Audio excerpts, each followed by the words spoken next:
Okay, so we're definitely a lot now.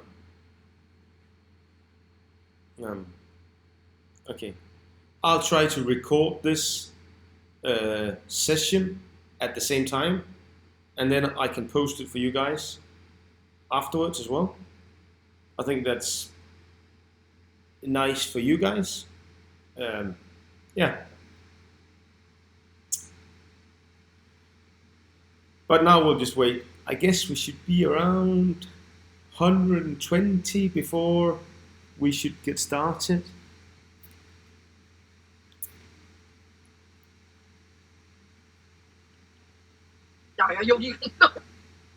Mm. And you guys can join in and talk. That's nice. Um, yeah, cool. Um, okay, we're moving fast now.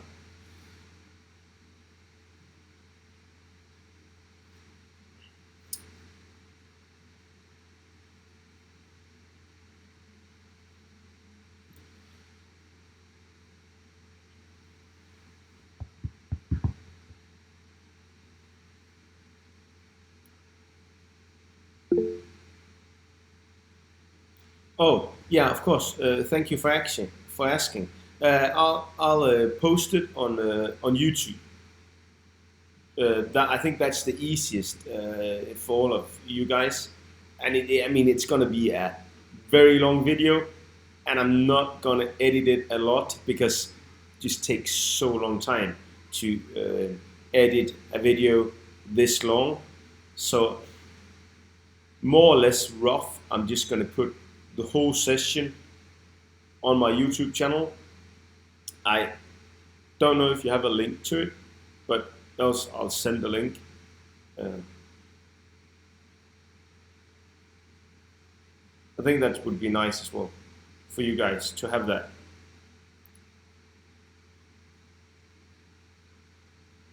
Oh, cheers.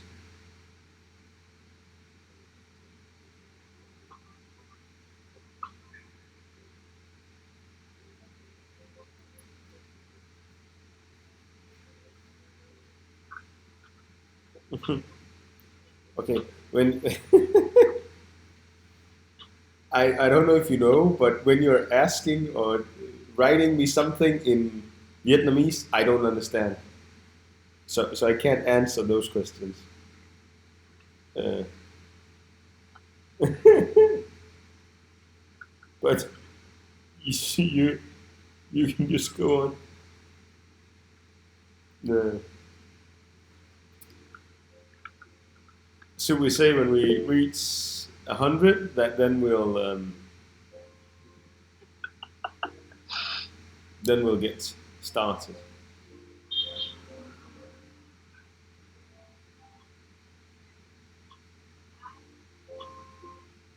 Oh, yeah, yeah, that's true. If you have your cameras on, everybody can see you. I've noticed that as well. I just turned on. Uh, I've just done so I only see myself. Yeah. I don't want to see all of you sitting in your kitchens or whatever you're doing, eating breakfast. Yeah, drinking coffee. I don't think I need that. I think I can hear somebody's got their microphone on as well. But that's cool. If you want to talk to me, nice.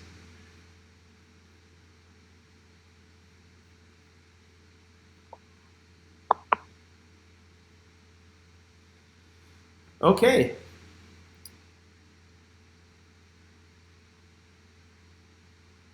So 82 in here. I guess we should expect a little more than 100. Um, yeah. So I'll just wait. When we are at 100, I'll start the presentation.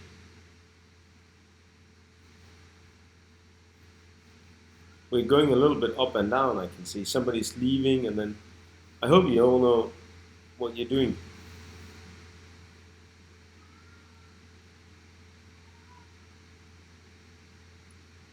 And I hope you can't hear the kids playing at the playground right outside here.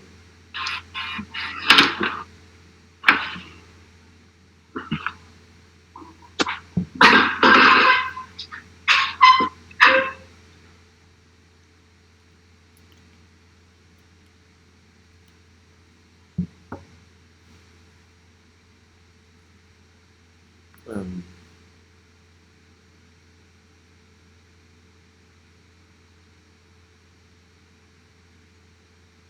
then I'll have to find out how I can get to use Google Meet.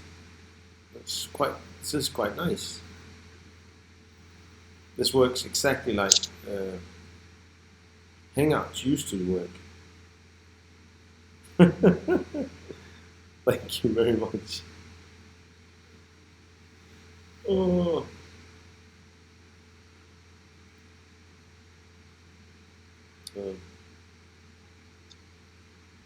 Yeah.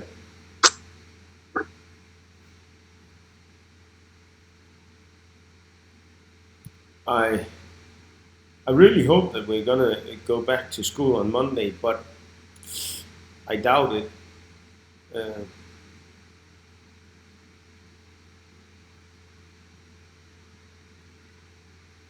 uh,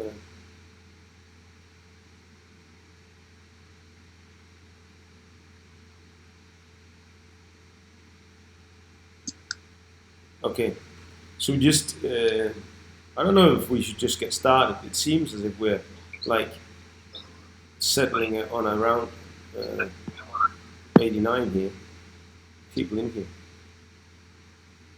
I don't know. I think we'll give it a little bit of time because it's also, yeah. I mean, it's gonna. I'm just gonna put it online anyways.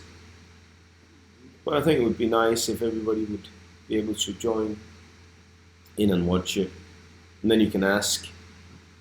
And it's nice that we don't need the Google Docs anymore. Uh,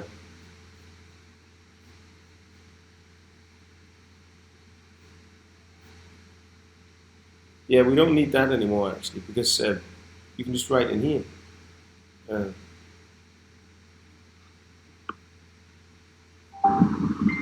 yeah.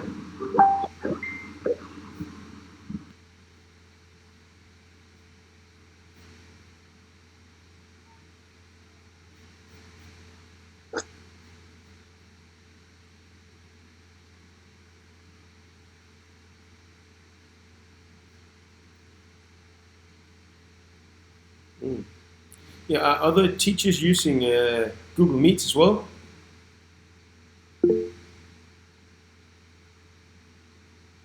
Right, it's nice. Yeah. Uh, because I think that this is yeah, it's definitely good.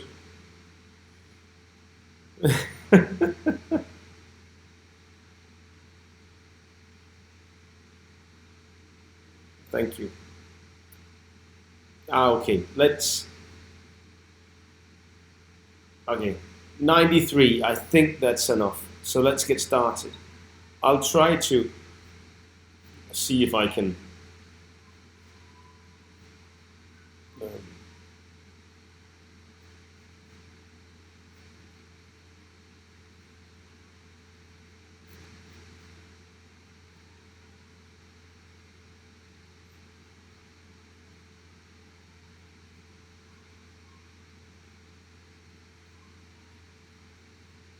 okay. I'll see if I can work out how to present here.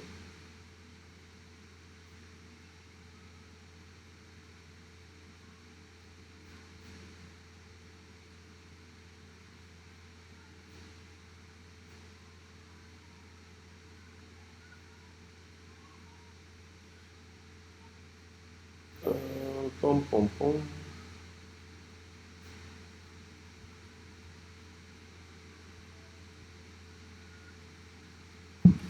I'm trying to find out how I can actually share.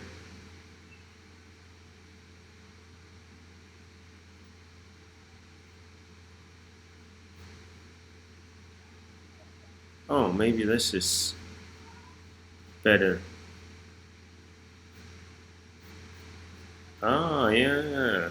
I'm just working out how to. Uh,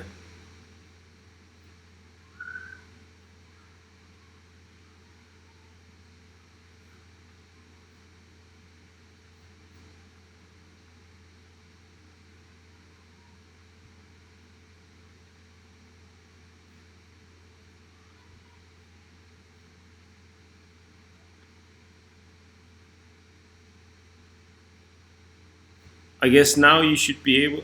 Can you see the presentation now? Yes, I can see it. Okay, and you can't see me anymore.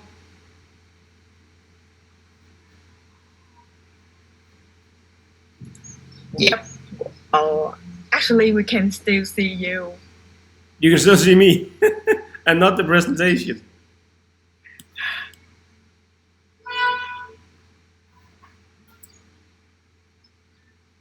Ah, this helped, right?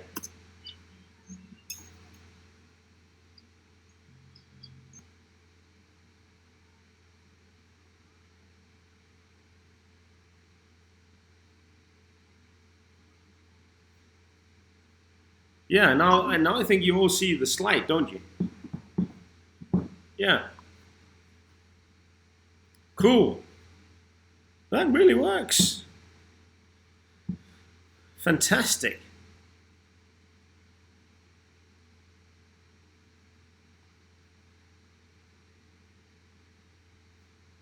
Um, yeah. Cool. Um, good.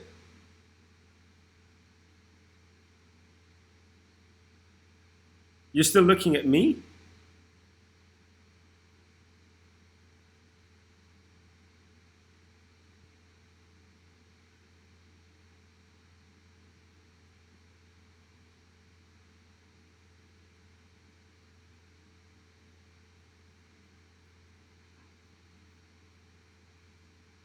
Yeah. There should be two of me in the and you can just put a pin.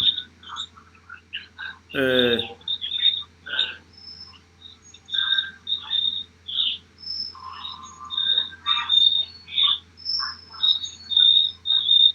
I can. Can you see me? I know if I can. Now I think I can change between presenting and being me.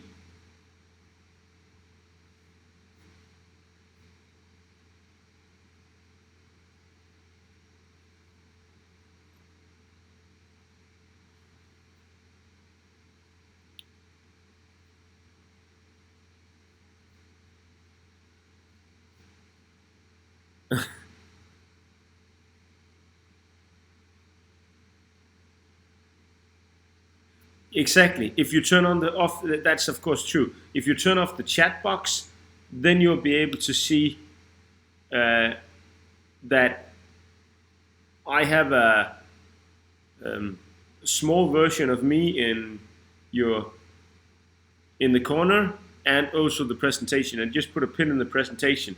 Then you'll only see the presentation.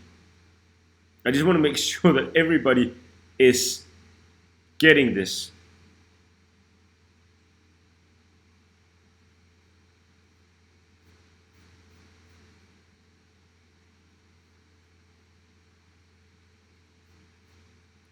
Ah. So now it changed from being big screen to being, okay, I can't. Okay. Sorry guys. I thought I could make it small and then only, but I couldn't. Um, so now it's just loading again. Okay. So today we're going to talk about innovation management again, global trends and how they shape innovation. And this is, of course, really important to understand trends because they're going to affect everything around us. Um, and they are also affecting a lot of things as we're speaking. So that's what we're going to talk about today.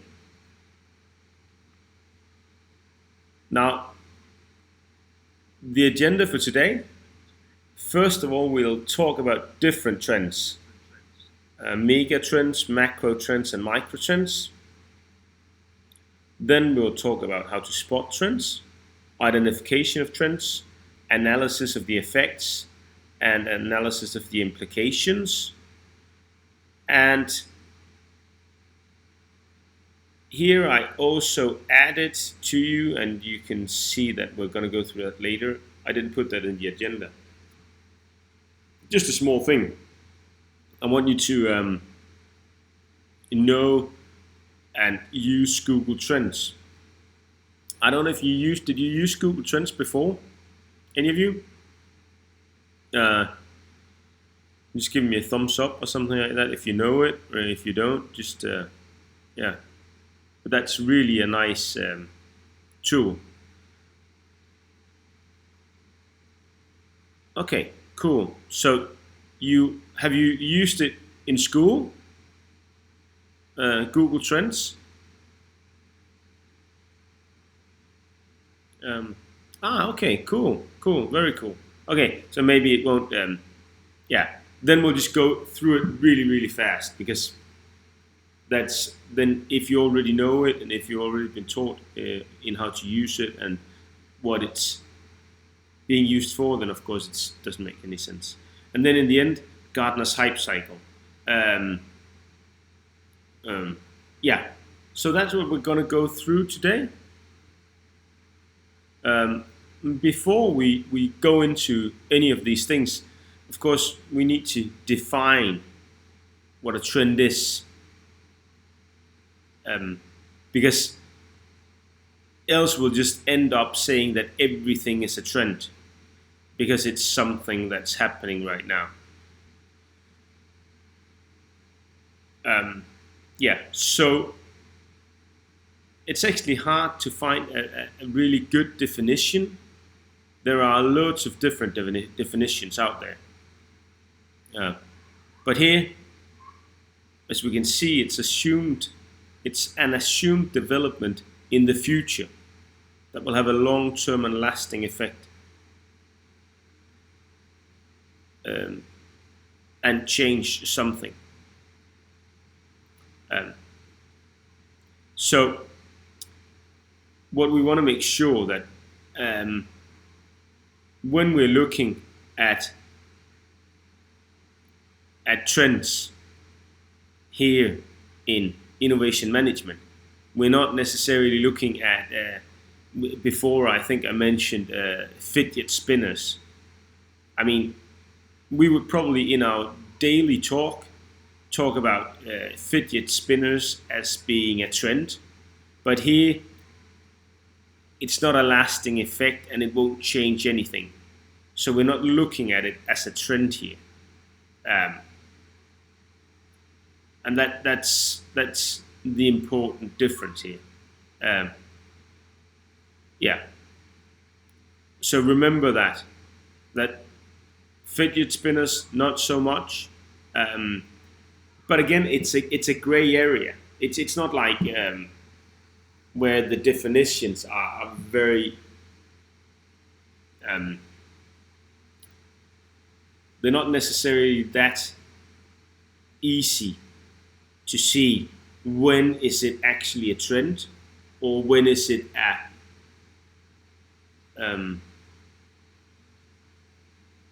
just something happening which will have no effect in the future. Because of course, when we're looking at trends, we're looking at it now and how they're expected to develop.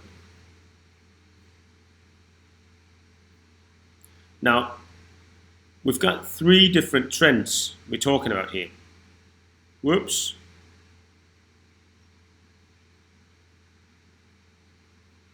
Please don't mute me. I know you can, but please don't, because I don't think the teaching is that good if you can't hear me.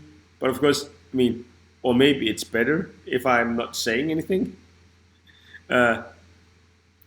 But yeah, please don't mute me. We've got three different trends. We've got mega trends. First of all, mega trends are the really, really, really big trends who are lasting for several decades. They are more or less global, and they're there for a very long time. Now, these trends then spawn or give birth to these macro trends. It means that the mega trends will offset other trends because they're so big and they are having such a big impact on everything that they will make other big trends.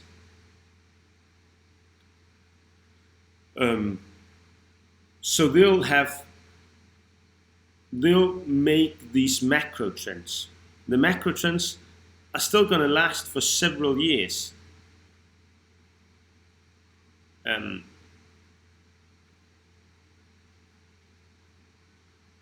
we'll see that they're going to be around also actually for us when we look at it as consumers.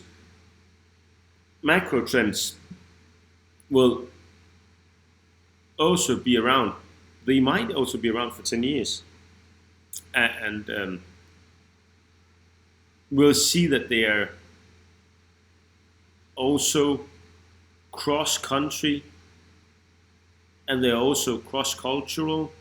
They can happen across regions. So still big trends where everybody's on. And then these macro trends will also give birth to micro trends. And the micro trends won't be around for as long, only a few years, but they are spawned by the macro trends. Now we could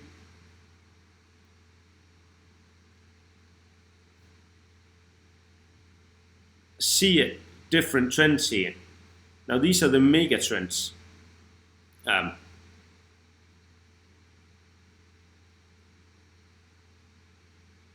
I'm just trying to give pictures of different things, like the CO2 level in the atmosphere has been rising for a very long time. So a global trend here is definitely that we're looking at environmental change. We can also see a huge development in technology. It's going faster and faster, and there's also a global trend. Everybody is getting affected by this global trend that technology is moving faster and faster, and it's developing at a very rapid speed. And also a global trend is urbanization. We'll see that the big cities around the world are growing, and they're getting bigger and bigger every year.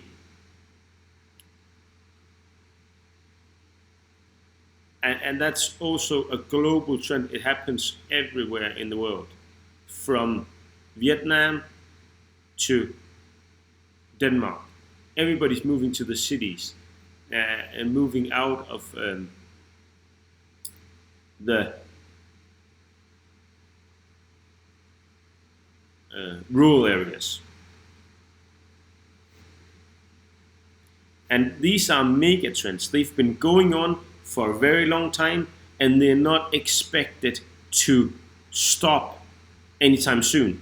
So these trends are expected to move on. I put the Chinese and the American flag down there as well. That's actually we've seen for several years that trade has gone up as well. So we're trading more and more globally, and that's also a trend. Now, that has been a trend for at least a very, several decades.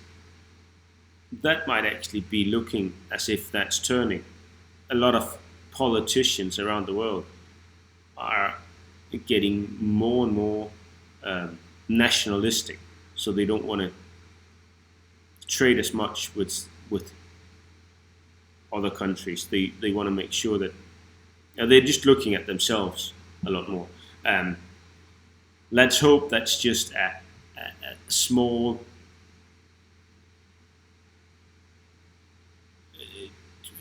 not just a small micro trend, and it won't last, because that's definitely going to hurt the overall economy of the world.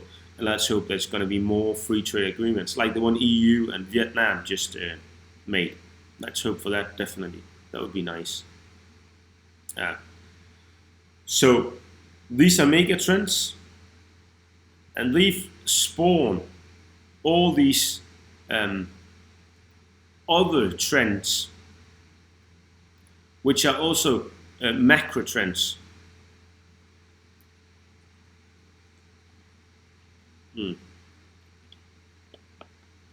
Yeah, I won't go into all of them, but let's see the emerging middle class here. If we're looking at that, definitely in most parts of the world, we have seen a growing middle class, especially here in East Asia and in South America. We've seen that the middle class is growing rapidly because people are lifted out of poverty into the middle class. And it seems as if this is happening, and this is an effect of urbanization. People who were before living in rural areas as farmers have now been moving to the cities, because here you can get better jobs, better payment, and therefore we have an emerging middle class. So the emerging middle class is spawned by urbanization.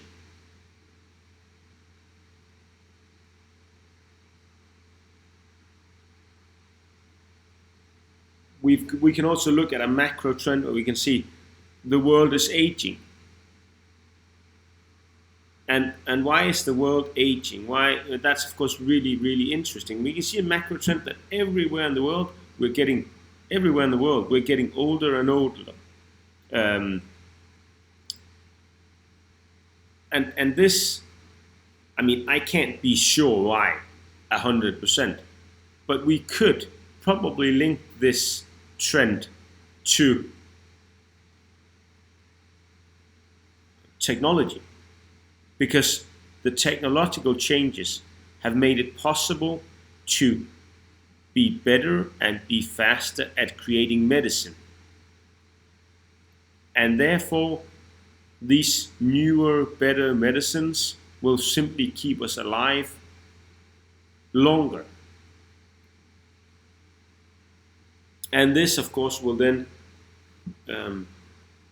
be a reason for us to grow older than we've done before.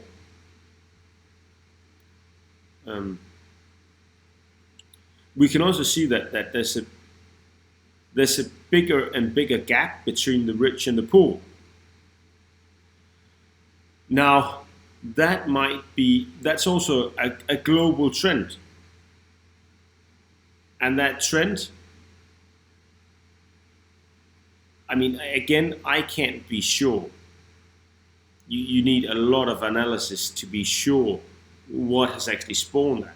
It could be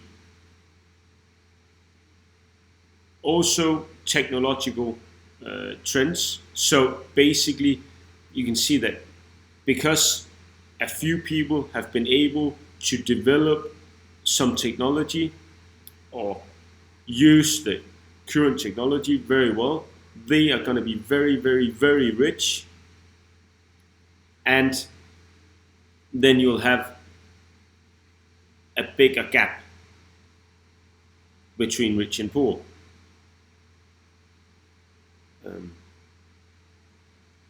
So these are the macro trends. But the macro trends have also spawned other things.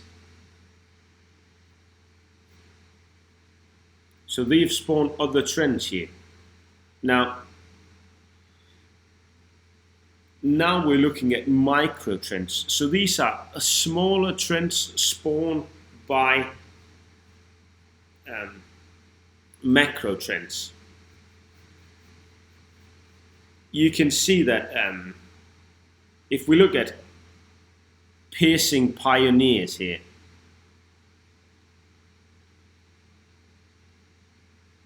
and they see, you can see that they're talking about piercing for the teenagers. I don't know if any of you know that much about piercing, but it's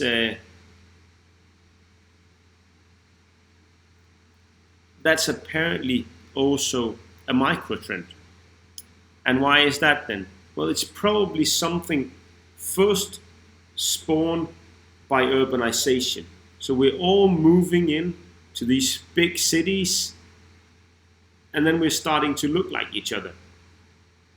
And then suddenly we have a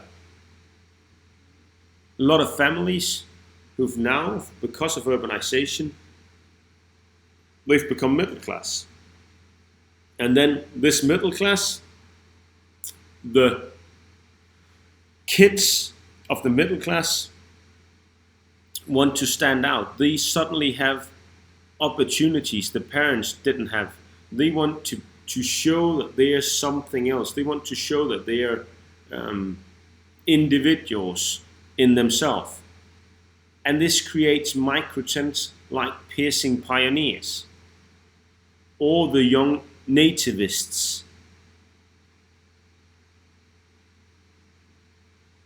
So a mega trend like urbanization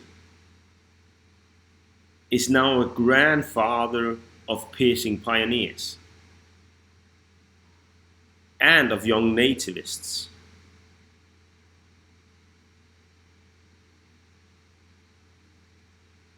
So these are different. So these are just two examples of micro trends who've been spawned through, basically through a mega trend. We can also see on different things here. We can see that we've got flexitarian meats, air purified algae. These, of course, things spawned by our concern of environmental changes. So there are suddenly micro trends going in a direction where we're saying, we should not eat as much meat because meat is hurting our environment, because it takes too much CO2 to make meat. And that's a micro trend. Here I just found, just to show that there's so many different micro trends, and they're like,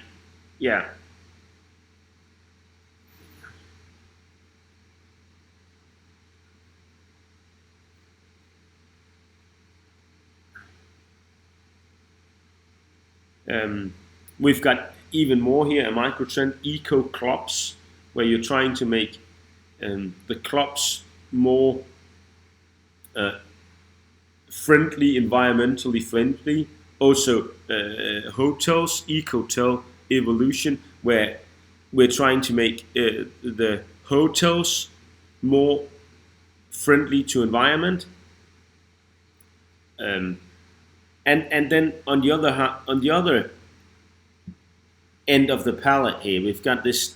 So these are things where we can see are driven by the mega trend of environmental change. Um, so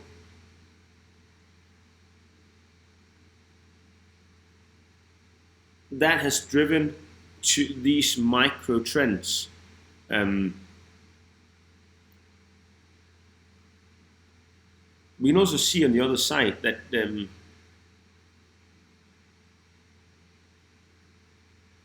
discovery dining, you can see as well, it's a micro trend here. And that's on the other side, because that's definitely not eco-friendly. Well, that's something we're doing because we want to, we're living now an easier, a better life than we've done 10, 15, 20 years ago. And this, of course, then creates an opportunity for us to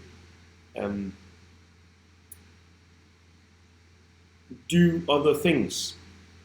And one of those things could be discovery dining, where we want to have experiences we couldn't afford before.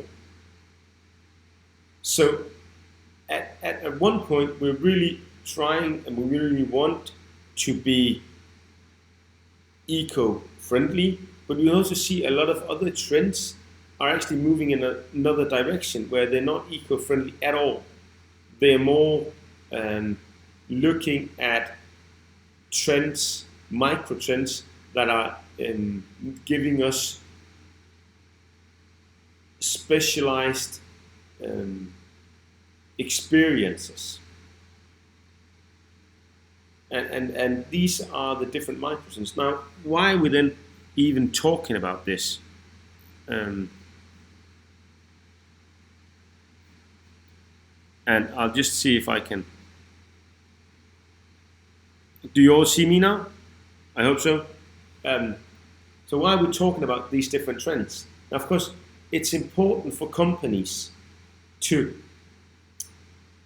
be aware of that there are these trends at different levels, and they should then spot these trends.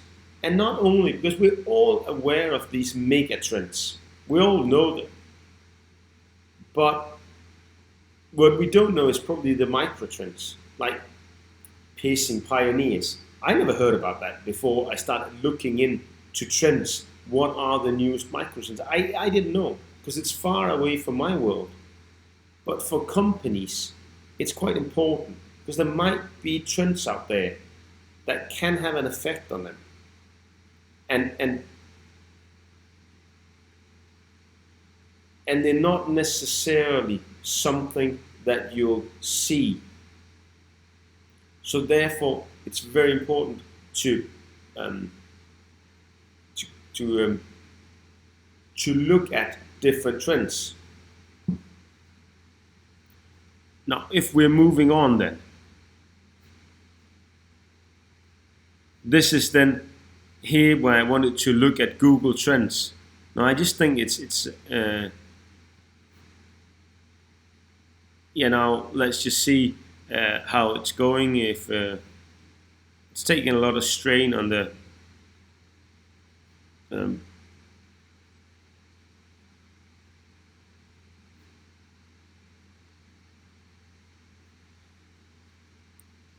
now, of course, this is just Google Trends, and I know you probably already know it by now.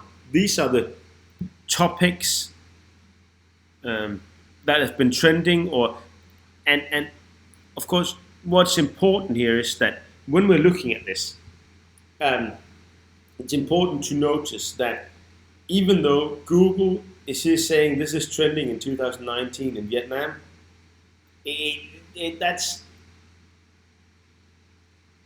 That's what's been trending on Google as search items. So we can't.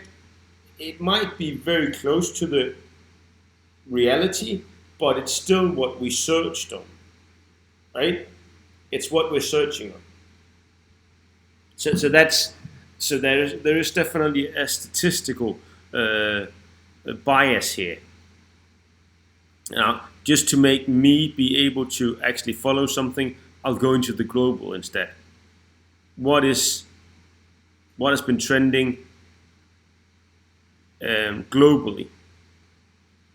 And here we can see all these different things which has been trending, but I think what is really interesting is going into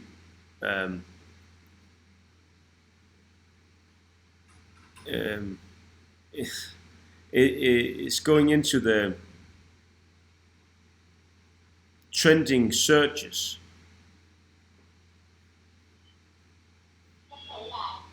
Yeah, now if you can hear a little bit of noise, somebody's trying to get into where I'm sitting right now.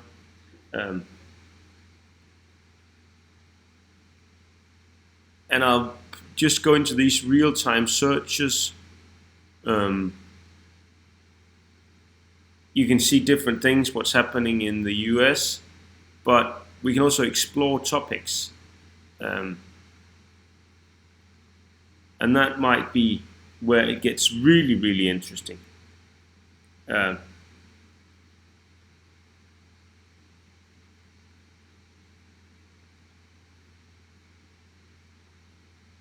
Yeah.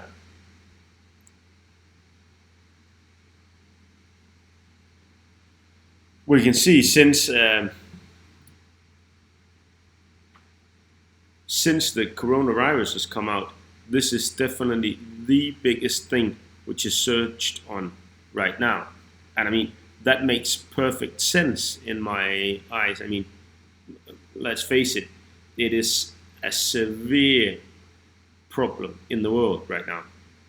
Uh, it's yeah, it's everywhere. Also in my country now, I don't know if you, of course, you wouldn't know, but actually in my country in Denmark, we have more cases than we have here in Vietnam, and we only live about 6 million people in my country, and we have more cases. So, I mean, it's everywhere. All countries, and everybody's right now saying that the expectations are that what is happening in Italy will happen all over Europe. I just really hope that because the warm weather here, that the virus won't survive as well here as it will in Europe. But yeah, but we could also look at this and then say, okay, how does this actually look if we're comparing this search? Like, if we're comparing corona virus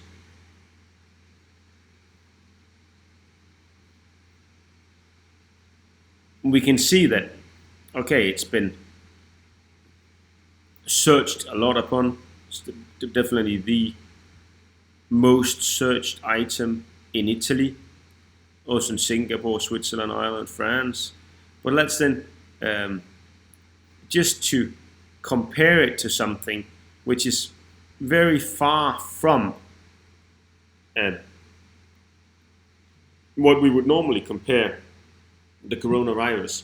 Just think, also to find out how important and how severe is it actually all over the world. How important is it to people living there? Now we could take something like very very different. We could say what could that could be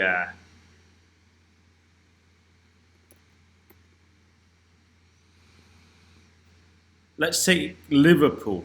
Liverpool, that would be fun to look and say, okay, how does that look? Well, it's nice to know that Liverpool is not searched upon as much as the coronavirus in general. We can see that on this map over here. But we can actually see that some countries they care a lot more about Liverpool than they care about the coronavirus. You can see here that we can see that in Egypt, Thailand, Nigeria, Saudi Arabia, Malaysia, um, it's far more searched upon, and that of course says something about how important do the people in the country think that this new virus is. Because if they're searching more still on and this is only one club, this is just Liverpool, they're looking more at what's happening in the football club in Liverpool than they're looking at the coronavirus, which is now, I think it's categorized as a pandemic now, a global problem, huge blows to the overall economy of the world. But in Egypt, they're more concerned about Liverpool, and that I mean, that's very that gives a very good insight into the mindset of the people in the country. And of course, this is now I'm just trying to do different things here to have a look at how we could use it, comparing coronavirus with Liverpool. But as a company, you could look at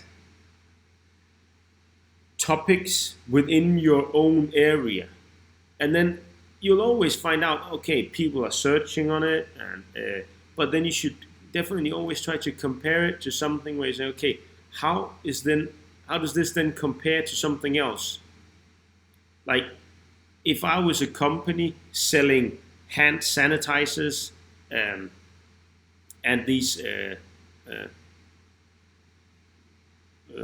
covers for the mouth, I would probably not start to go to Egypt, Thailand, Nigeria, Saudi Arabia, or Malaysia, because these places, they're more concerned about football than they are about the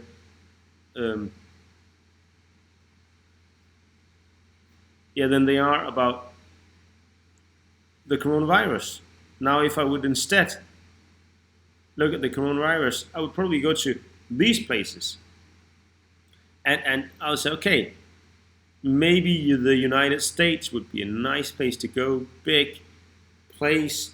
They're obviously concerned about it. But if we're then looking at it and say, okay, should we maybe look at, because now if we're just looking at a place like the United States, in general, football is maybe not that important there.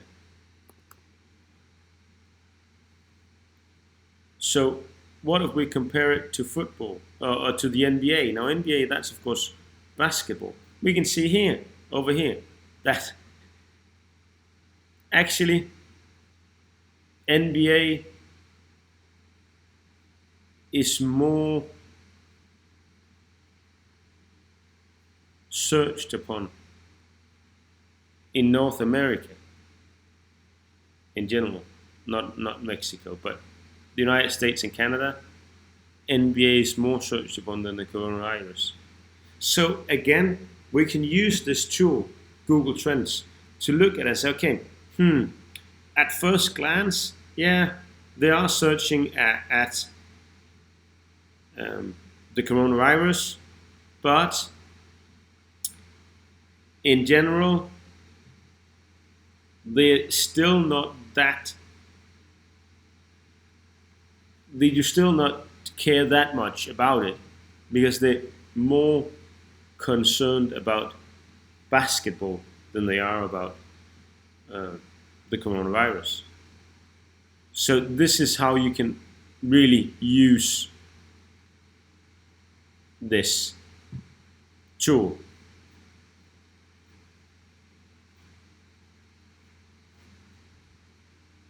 Okay.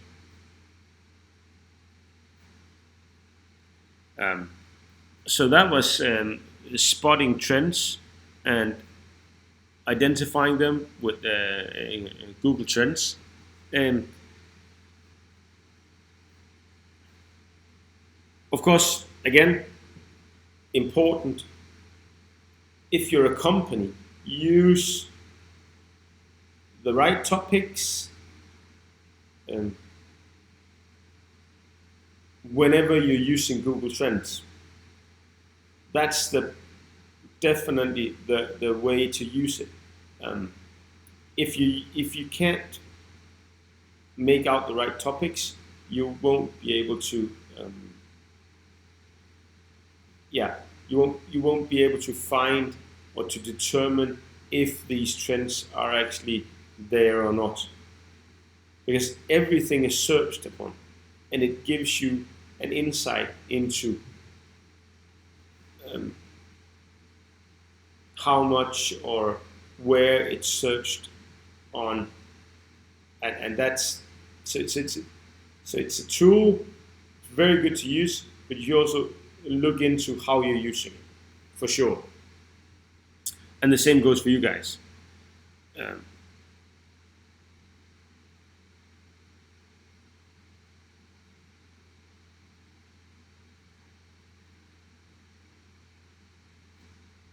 Now, I don't know if you all just need a small break.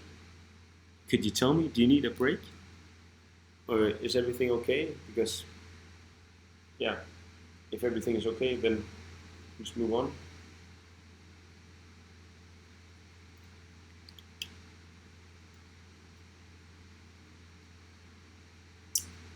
Is everything okay? We're just moving on. Nobody's saying anything. Nobody is saying, yeah, we need a break. Okay. If you don't say it, then I guess we don't need it. Um, cool. Yeah. Thank you very much. It's nice that somebody's actually writing something. Um, cool. So let's move on then um, to how to spot trends um, and the analysis of the effects. Now, first of all, I won't give you small tasks. Normally, I would, because we're sitting so far away, I would normally give you small tasks. I don't know if the other teachers do that. Give you small tasks, and then you should like give me answers. But since we are 100 people in here, um, I think that's going to be a little bit hard for me to see your answers. Um, so, yeah, I don't know if you. I hope you agree with me. Um, I actually believe that that would be a better way of doing it, making you work with these trends. But I just have a hard time seeing how we're really gonna make that work for us. Because again, as I've said 100 times, probably when I was in Cantor, um, is that you get better by trying. And right now, the only one really trying anything is me. I would prefer it if you guys were more active. Yeah, um, but I think it's a little bit hard to do since we are so many. Um, maybe I'll give you a small task at one point, and you'll have a little bit of time to do that, and then you can write answers. Um, yeah, but let's move on now. Um, so now we're looking at how to spot trends again, and we're looking at the analysis of the effects. Um, so whenever a business environment is changing, it's probably gonna have You wrote night? That's like a Danish word. Who's writing? Why are you writing? You're writing Danish to me. Uh,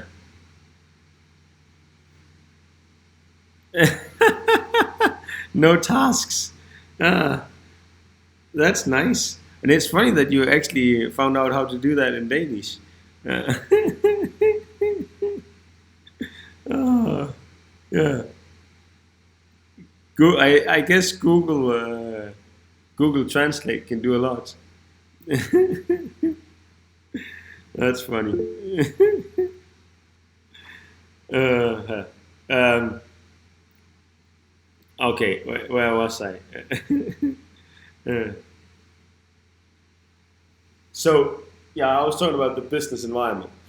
Uh, so, if the business environment is changing, then it will have most likely an impact on the companies within the industry where there are happening changes. Right? That makes totally sense. Um, so,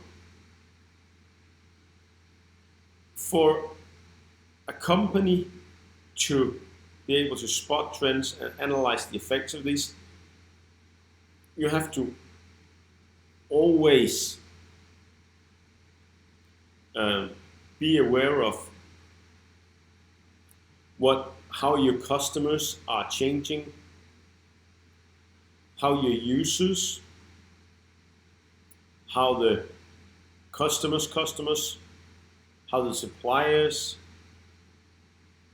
and other countries, maybe in other industries and neighboring or close to industries, close to companies, are there happening any changes here? Can we see changes happening here that could have an effect on us? That's what we want to look at. Um, and it's important that companies do this continuously. So they're always aware of what's happening. But it has to be holistic. So it means you cannot only narrow it down to only looking at competitors or looking at what's happening in the industry. You have to look probably beyond your own industry. You have to look beyond your own stakeholders. Of course, you have to look at your stakeholders as well, analyze them. Which trends are moving my stakeholders? But you might also have to go outside your own industry. Um, and when you're then doing this, you of course want to look at the impact. So when we're looking at impact, then we're looking at what will this change? What will happen to our company, to the business model, to our industry, and will this have an effect on the macro or micro environment? We can talk about customers, legislators. Here, for example, we can see that in a lot of countries, they're starting to get more and more laws that want to make sure that companies within the country are producing something which is good for the environment. So we call them green laws. So the legislators, the politicians, are now being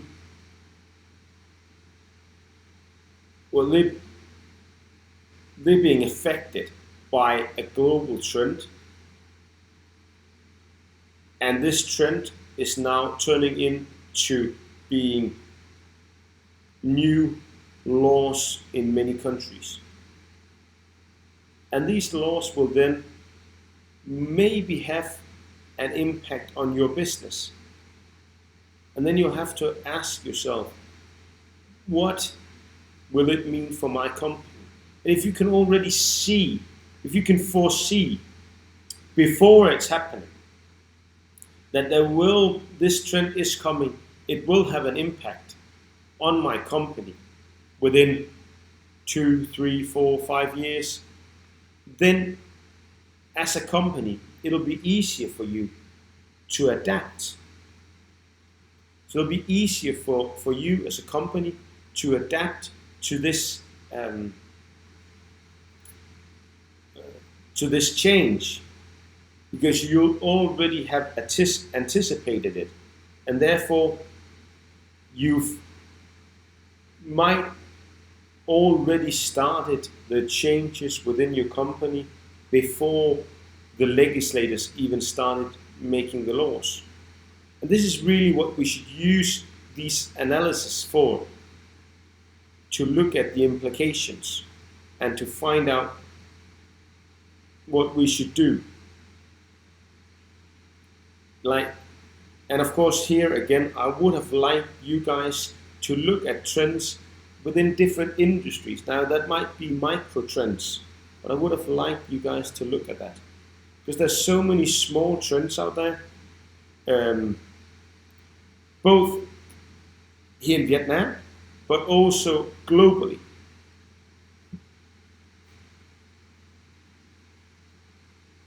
And now we're moving on to Gartner's hype cycle. And I just have to change my setting here because my computer is running low on power. So I'll just move a little bit. And now the rest of the time I'll be standing here.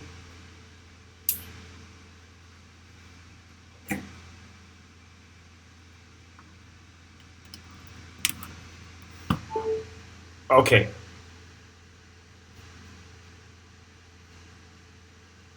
Hi again. Okay, so we've now seen that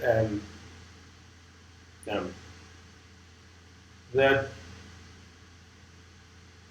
we need to analyze the different trends. We can't analyze all of them, of course.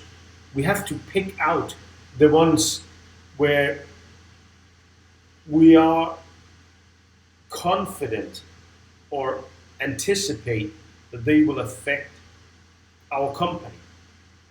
And we shouldn't just look into all, but we have to look into the ones who might affect us as a company, and then see, can we do anything about it? How can we adapt to this new change?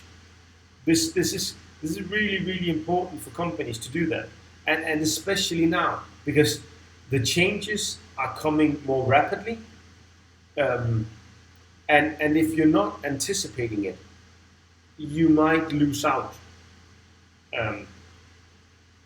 So quite important.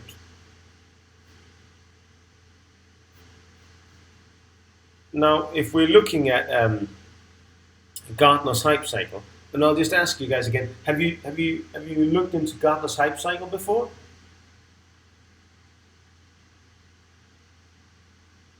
Anybody? Have you seen this before? Okay, definitely somebody says no, they didn't see it. Okay, very good. That's cool. Don't worry. It's not a tool.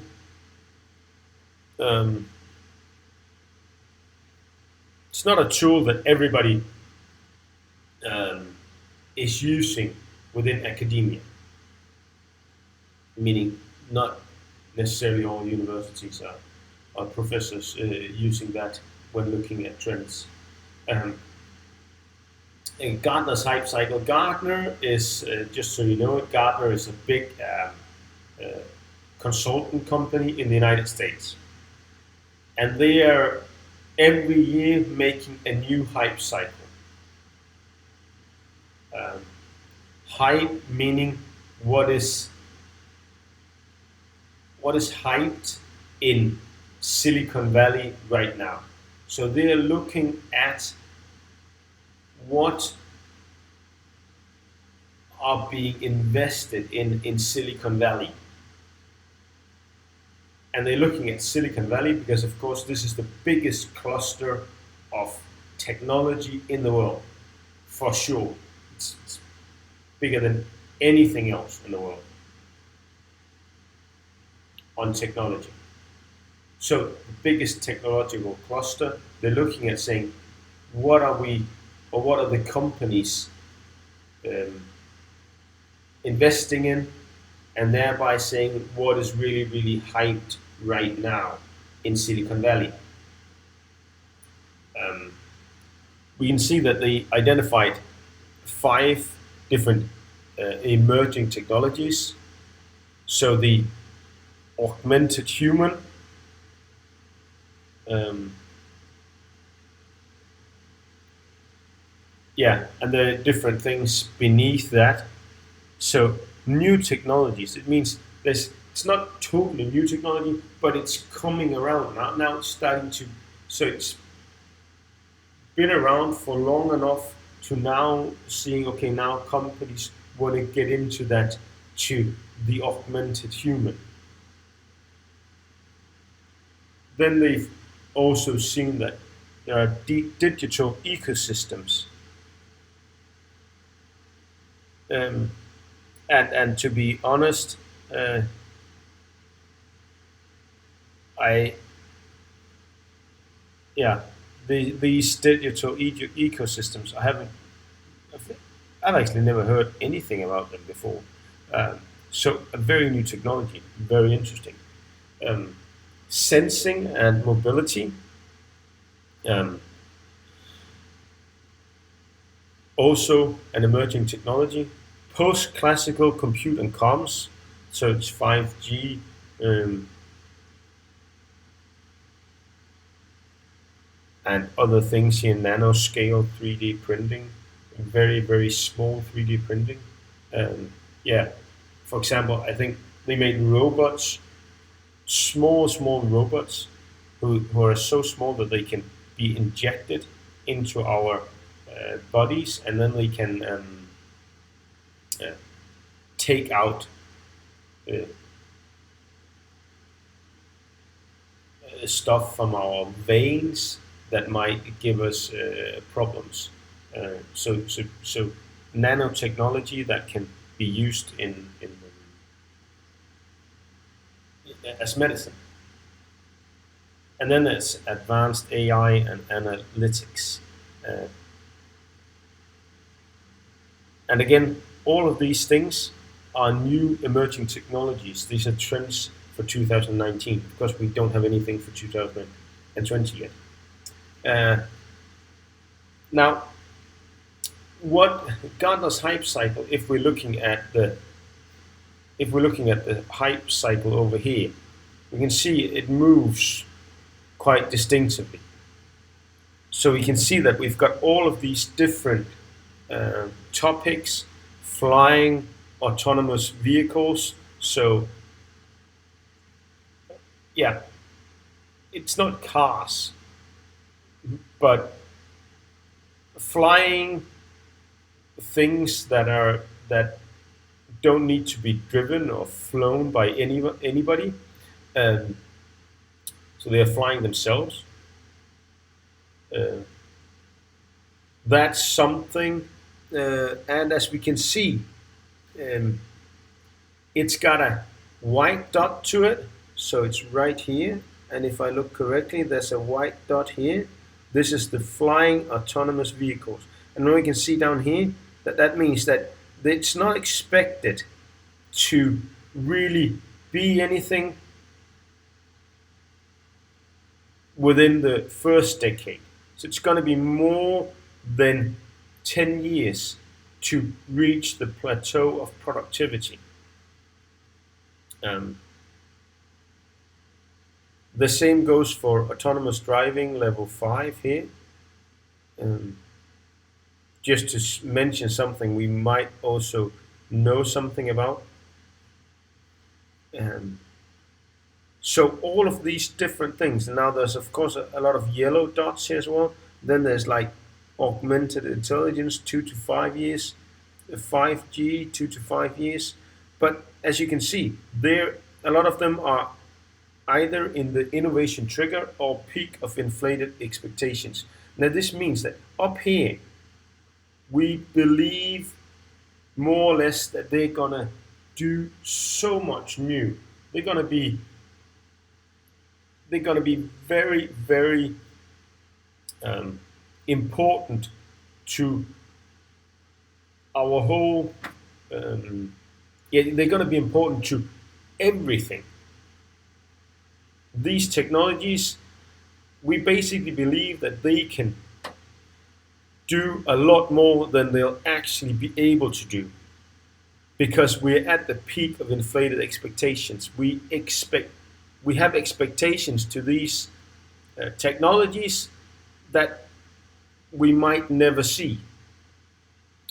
And what happens then is that as we've gone through the innovation trigger, where we started to move in and find out more about this technology, develop it more and more, we get to the peak of inflated expectations, and then suddenly we want to make it into a business. We want to use it in business, and then we find out that it's a little bit harder than just than we anticipated at the peak of inflated expectations. And that's why the curve goes down and you go through this drought of disillusionment. So you basically find out over time that you say, okay, maybe this was not as revolutionizing as we thought. We thought we could do quite a lot with it, but it's not as revolutionizing as we thought. Like, if, for example, we've got something like AR, augmented reality. Augmented reality is actually out now. I think it's maybe at the stroke of enlightenment. We're about there. So we're about here with AR. I have myself personally tried to um,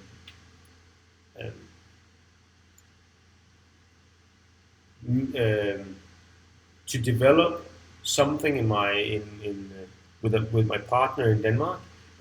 We tried to develop an AR product for a production company where you could basically put on these glasses, augmented reality glasses, and then you would be able to get help.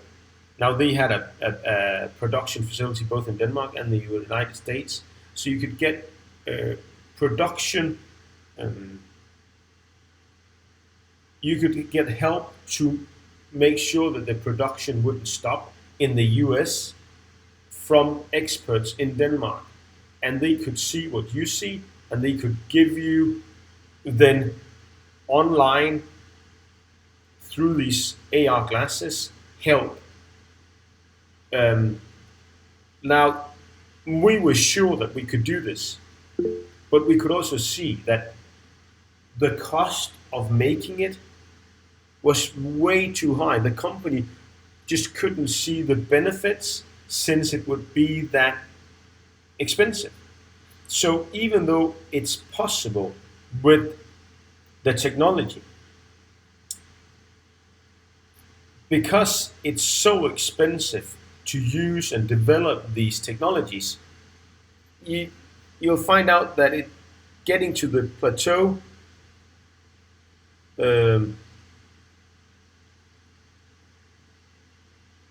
of productivity is quite hard. Yeah, and it is actually. You're saying it's similar to Google Glasses. Yeah, it is. We were just using, since Google Glasses. We were not making the glasses. We just made the software to go into the glasses. And since Google Glasses is a little bit, they're not around anymore, but there are still actually AR glasses out there, which you can buy. It's just not Google. So we just wanted to make the software for the company, but because it's such a new thing, making this software for a company would be so expensive that they weren't sure, or the company just didn't want to go there, because again, it's a very new technology, and they weren't sure that they could utilize it well enough. So it's really, really hard. It takes a very long time to get to the plateau of productivity for these technologies, because also most companies will hesitate to go into these new technologies because they want to make sure that they get a good enough ROI, right? For companies, it's always about ROI. It's return on investment. That's what we're talking about. And, and if the risks are too high on engaging into a technology, then they won't engage if they can't be sure that the return on investment is also very good. And this is one of the reasons why this the slope on enlightenment and the slope of productivity, you can see it fades out very much. So that's what we're using Gartner's hype cycle for. And it also tells us something, that saying we should definitely know that there are all these technologies out there, but as a company, not directly linked to technology, you should probably not engage into all of these different technologies before they've reached something like the slope of enlightenment. Of course, big global conglomerates, they can do that because, again, it doesn't matter to them to spend money on developing autonomous flying vehicles. That might be okay for very big companies, but for smaller companies, you'll have to wait with going into these different technologies until you are at least at the slope of enlightenment. That's quite important. Yeah. So this is Gartner's hype cycle, and this is how you should use it. So it's very good at seeing, okay, where are different technologies, all these different technologies out there. We can also see that some of these, I mean, I've lots of these technologies, I have no idea what they are. So it's also a possibility of getting to know new technologies, but it's also a possibility of saying, where are they right now, and should we actually look into them as a company? So that's what you can use Gartner's hype cycle for. And then again, of course, knowing that it takes quite a long time for most technologies to go from peak of inflated expectations and then to the plateau of productivity. Yes.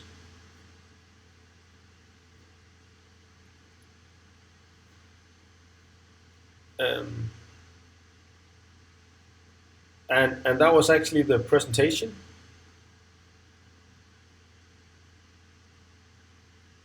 So that was the presentation for today. Now, well, you also said you didn't want any more tasks, so I haven't given you any. I think you should all look into how to use Google Trends. Be sure of how to do that, and then make sure that you can all spot and know the difference between mega, macro, micro trends. Because that's definitely something I'm going to ask you guys later on. Yeah, and else I don't think we have that much more to do today.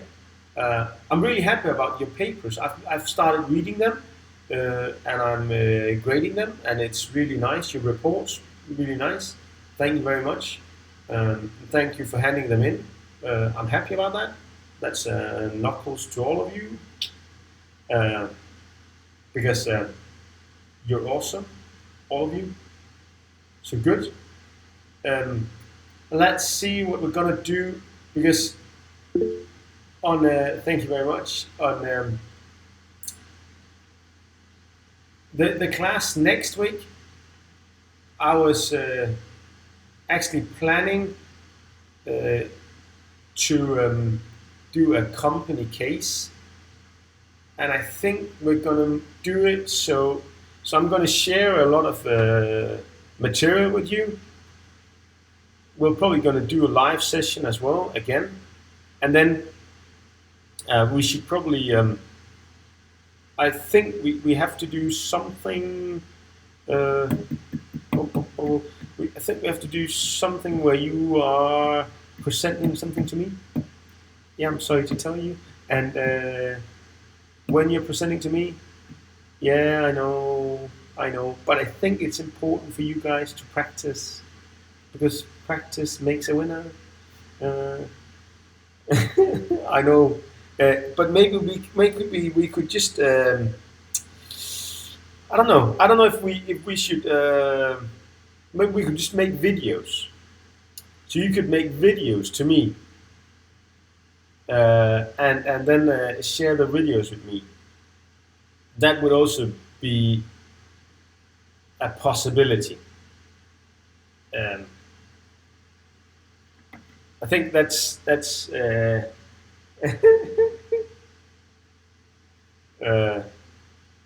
I think that might be the best way to do it, because since you're so many, I mean, if there's 100 of you presenting to me, that might be too much.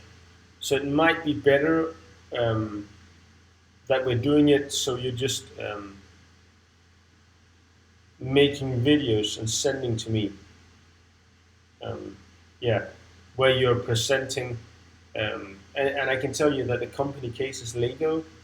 Um, so I think that's, yeah, I think we need to do that. I think we need to have you make yeah, you'll make videos and send those to me. Okay? Yeah, I know you probably don't like it, but I know you're gonna be awesome at it, and it's gonna be so great, and your videos are gonna be the best. And now somebody's also able to write in Danish all the time. So that's really nice. Um, um, okay, thank you very much. Let's stop for today. That was a quick one here. Yeah, I know, Google Translate. Uh, yeah, let's stop for today, and thank you very much. See you guys next week. I'll let you know. I'll write an email and let you know when we meet again and how we're going to do it. Okay, so thank you, and bye.